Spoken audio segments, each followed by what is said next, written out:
What's going on, guys? Got me the DJI Osmo Nano in the house here. Let's take a look at it. Let's see what all the accessory that comes with this. This one USB-C, the USB-C. Got a neck lanyard right here. Gonna try that out. Pretty excited.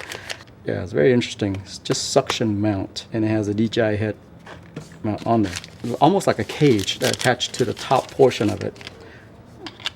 Very interesting. Okay, this is the hat mount. Getting to the meat of it, which is the Nano itself.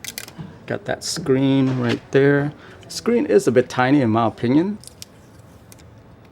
Bottom. See, once I plug it in, it gives you both battery level right there. Now, this is just a one-button system, by the way.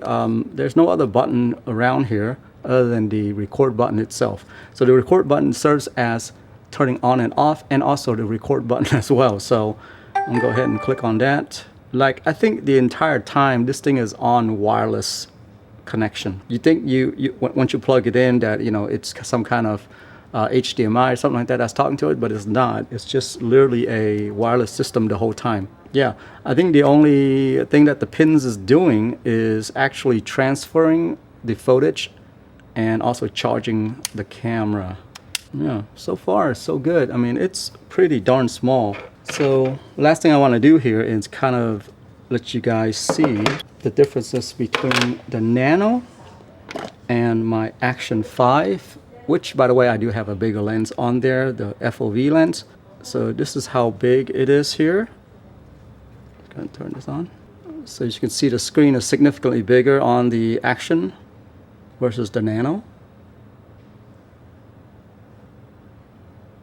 Weighs a lot less than the Action 5. Image quality looks the same though on the screen. Actually, I think the Nano is slightly better. I feel like, I don't know. I will have to do some tests on this thing. But yeah, that's how big they are, guys. Okay, I'm gonna go out and shoot. I'm gonna do another video for you guys on how this Nano is. Glad I got it in.